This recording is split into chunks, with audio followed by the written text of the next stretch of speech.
In what could be a significant development in the Middle East, President Trump has confirmed that Israel has agreed the necessary conditions for a 60-day ceasefire in Gaza, just days before Benjamin Netanyahu is due to visit Washington. In a message on his Truth Social account, Mr. Trump said, "We will work with all parties to end the war.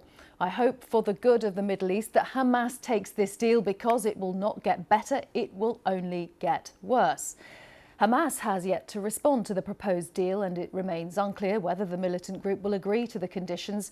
Previous attempts to broker a ceasefire have been rejected. I asked our North America correspondent Arunade Mukherjee if there were any additional details about the terms of this potential deal.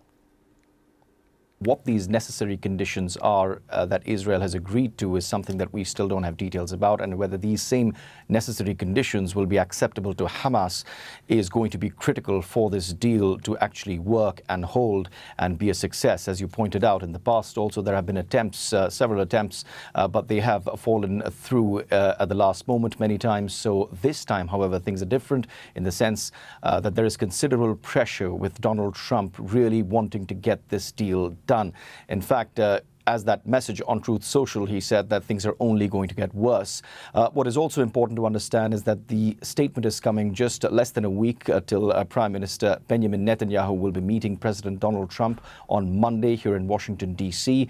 President Trump made it very clear that he's going to be very stern and strict about, about the situation there in the Middle East. So it remains to be seen how this really plays out. But Donald Trump also highlighting the fact that the mediators, that is Egypt as well as Qatar, will be delivering this message, and they really hope that Hamas takes this because, as he said himself, that this is the only option.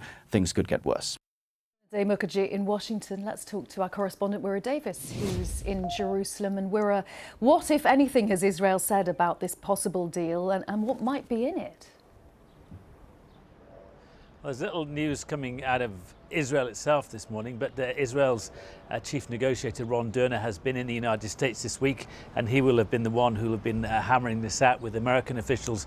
Now, of course, Donald Trump has been putting pressure on all sides, even his close friends, the Israelis, to end the fighting and come up with a ceasefire, but the devil will really be in the detail. What most Israelis will be looking at is how many of the remaining hostages, about 23 of them, are still thought to be alive.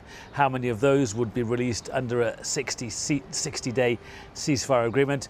Hamas negotiators, when they get to see the deal, the key thing for them will be whether a 60-day ceasefire translates into a long-term peace agreement. They don't want a return to fighting after 60 days, and also whether it includes as well, at the very least, a partial withdrawal of Israeli troops from parts of Gaza. And finally, perhaps from a more international perspective, it's the allowing of unfettered aid in, not through the controversial Gaza Humanitarian Foundation, that American-run organisation that has been much criticised, but that would allow the UN, the World Health Organization, the World Food Programme, all of those people to take aid in, as was the case under the last ceasefire. So a lot of details there, but as Donald Trump seems to have said, it's a take it or leave it deal perhaps for Hamas. If they don't agree to it, then one assumes the fighting will continue. And Wira, there has been increased military action in Gaza by Israel. What is the latest on what it is doing?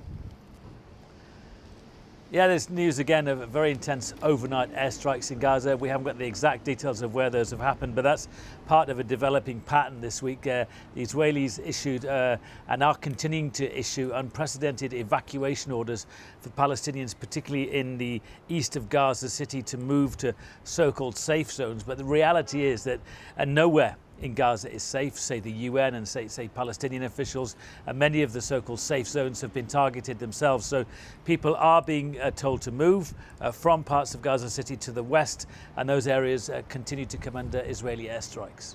Wira, thank you very much. Wira Davis in Jerusalem.